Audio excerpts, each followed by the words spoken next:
commencer avec la jolie petite chaîne gospel ici pour là.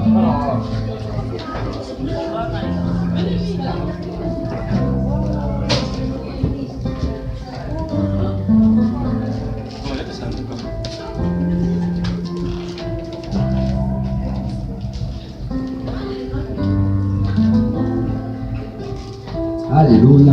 Gloire au nom du Seigneur. Si on peut commencer à commencer. Alléluia. Super. Elle est toute jolie. Gloire au Seigneur. Vous savez ce qu'on va faire, on va s'asseoir. Tout à l'heure, je vais vous demander de vous lever. On va s'asseoir. Juste ceux qui accompagnent la famille qui devant un peu près. Et si je peux avoir des huissiers pour prendre les enfants ici, parce qu'on ne peut pas juste devoir courir à gauche et à droite. S'ils peuvent s'asseoir avec leurs parents. Gloire au nom du Seigneur. Alléluia. Le Seigneur est bon. Amen. Le Seigneur est bon. Amen. Vous savez, c'est toujours un moment spécial. Si le Père veut s'avancer, il faut qu'elle te voie.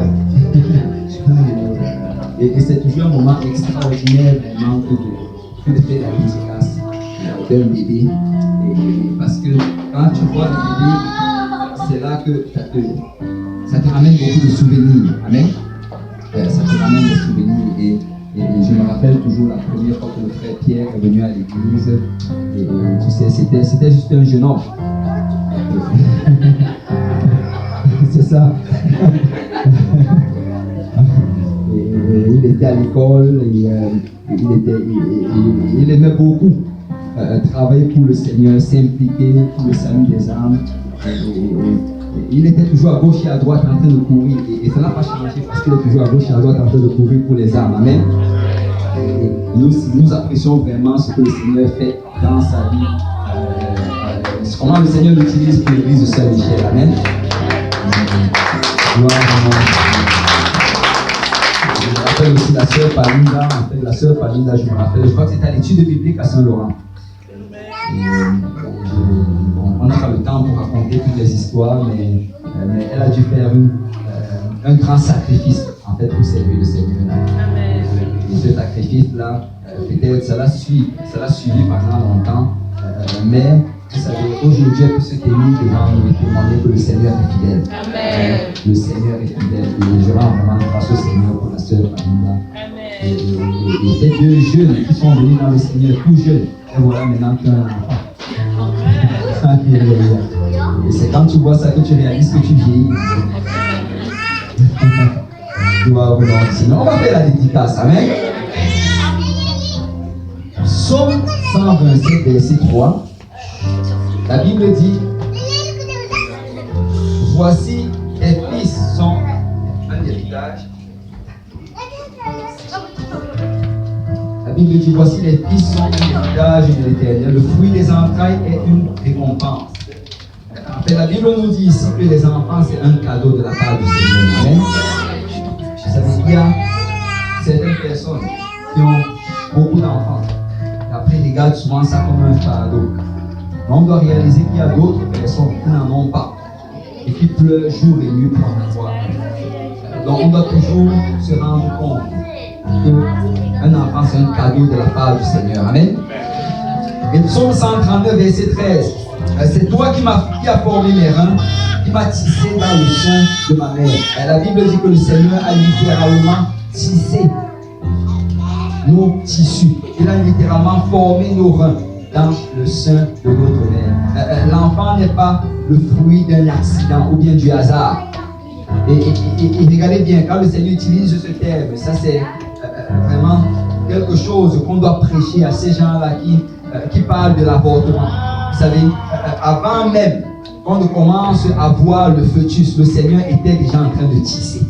Ce n'est pas un hasard.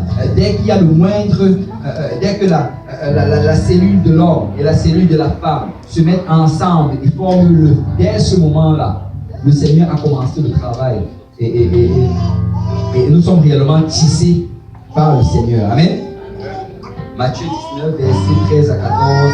Alors on lui amena les petits-enfants afin qu'il leur imposa les mains et pria pour eux. Mais les disciples les repoussèrent.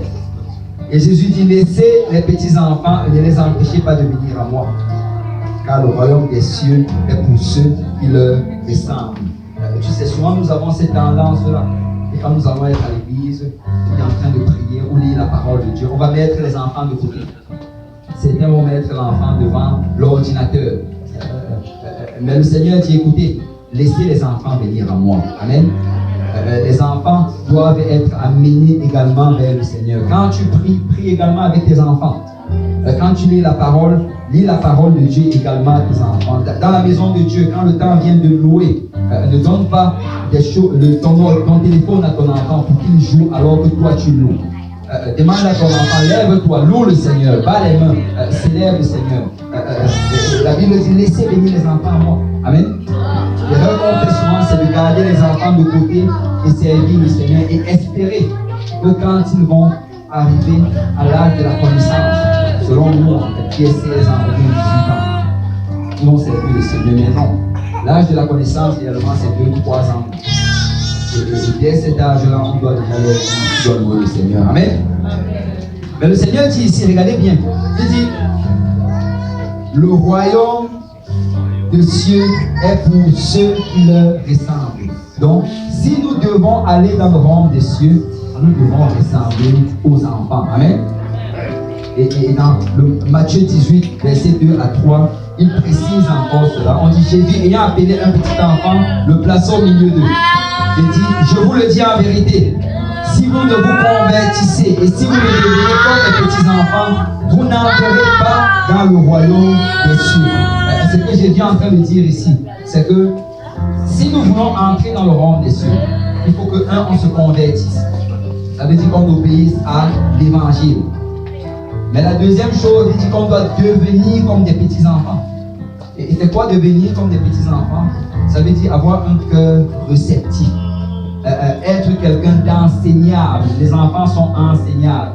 Ne pas toujours discuter avec la parole, repousser l'enseignement, mais juste être prêt à recevoir. Il dit que si on n'a pas ce cœur-là, on ne va pas entrer dans le royaume. Amen. Proverbe 22, verset 6. Et ça, c'est Proverbe, c'est un livre en fait de conseils. Et ça, c'est un bon conseil à suivre. Instruis l'enfant selon la voie qu'il doit suivre. Et quand il sera vieux, il ne s'en détournera pas. La Bible nous dit que nous devons instruire nos enfants selon la voie qu'ils doivent suivre. Ça veut dire que toi, parent, tu dois chercher la voie que ton enfant doit suivre et instruire cet enfant selon cette voie. Ne laisse pas ton enfant juste être dirigé par le hasard, parce que réellement, il n'y a pas de hasard. Si toi, tu ne montres pas la voie qu'il doit suivre, le monde va montrer la voie qu'il doit suivre. Si toi, tu ne diriges pas ses pas, Hollywood va diriger ses pas. Mais nous devons instruire nos enfants. Amen. Et ça, c'est une responsabilité qui est due à tous parents. Et on va finir avec Deutéronome. Si on peut tous se lever, Deutéronome chapitre 6. Deutéronome 6, verset 4, la Bible dit, écoute Israël, l'Éternel notre Dieu est le seul éternel. Tu aimeras l'Éternel, ton Dieu, de tout ton cœur, de tout ton cœur.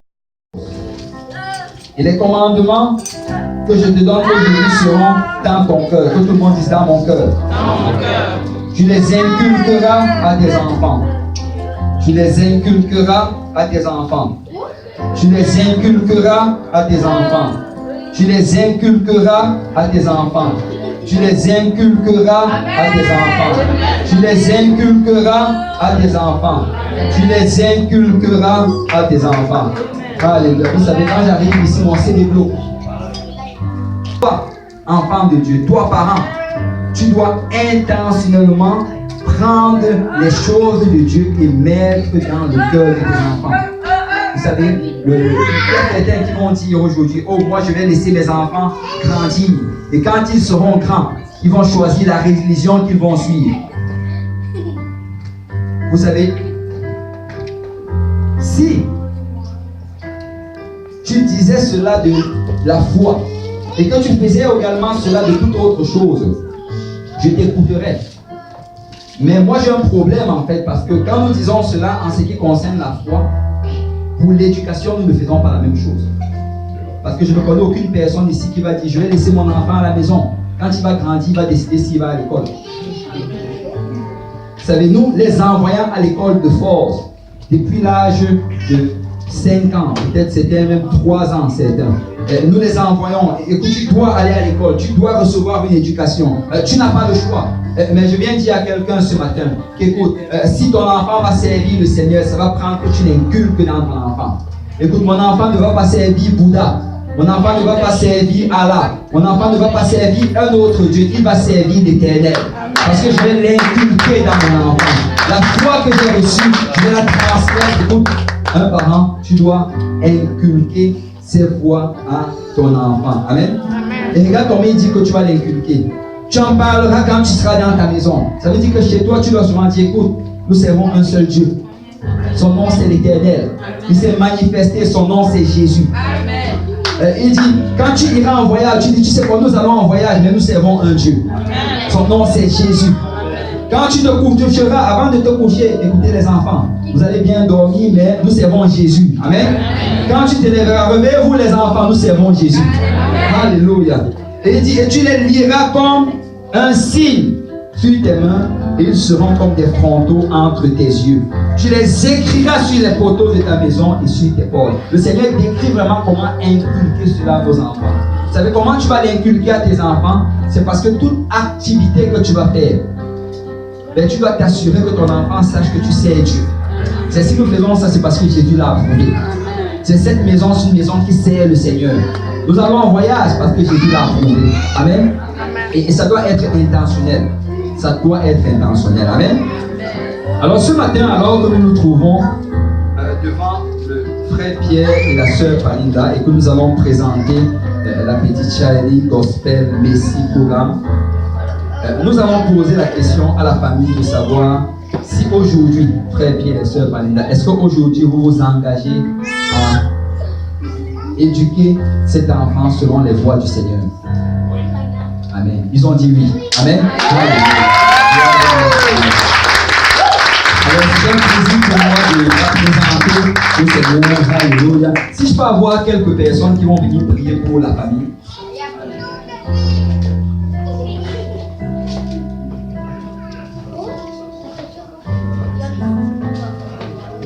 Wow, elle est jolie.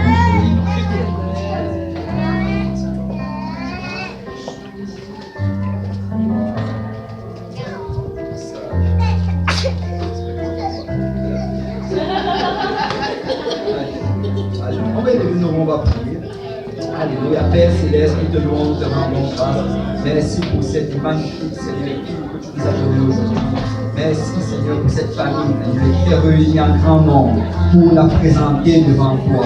Oh Seigneur, nous venons d'abord prier pour la famille. Et dans tes mains, Seigneur, sur le frère Pierre, et dans tes mains, sur la sœur Palinda, et dans tes mains, sur chaque personne ici, Seigneur, qui ont une influence sur cette famille, Seigneur. La famille rapprochée, la famille éloignée, les amis, Seigneur, les frères et les sœurs, et toute l'église de Saint-Michel, Papa. Père, nous venons, Seigneur, afin de prier, et afin que tu nous aides à mettre nos voies en règle, Seigneur, à mettre notre vie, Seigneur, en règle, afin, Seigneur, que nous soyons une bonne influence, Seigneur, pour, Seigneur, ta servante. Je prie, Seigneur, afin que nous prions davantage, que nous lisions ta parole davantage, que nous ayons, Seigneur, la parole de sagesse, alors que nous allons la rencontrer, alors que nous allons la côtoyer, que nous puissions, Seigneur, lui dire, Seigneur, les voies du Seigneur. Papa, nous prions, Papa, afin que tu touches chaque personne ici présente, Père, afin, Père, que nous grandissons dans les voies du Seigneur, Papa, dans la sanctification, dans l'amour, dans la dévotion, Père, afin que nous soyons une bonne influence, Seigneur, pour cet enfant, Père.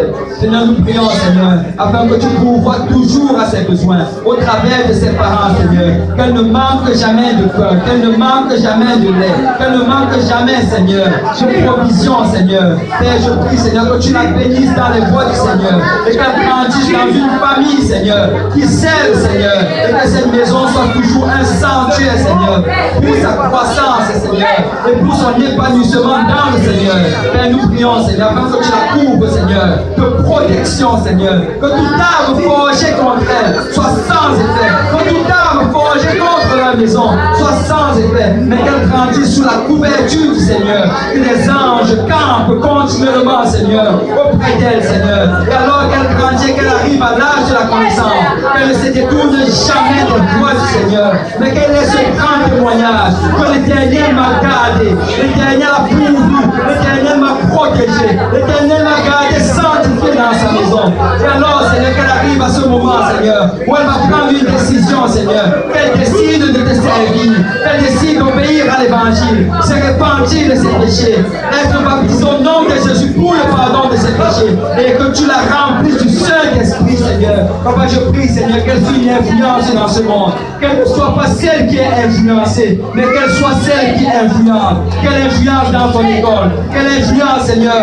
dans son quartier, dans sa famille, Seigneur, mais qu'elle serve le Seigneur toute sa vie, et que ce grand et glorieux jour, quand tu vas revenir pour ton héritier, qu'elle soit parmi ceux-là, Seigneur, qui vont monter en ta rencontre. Père, nous remettons ta servante entre tes mains, Papa, au nom de Jésus. Si l'Église peut dire au nom de Jésus.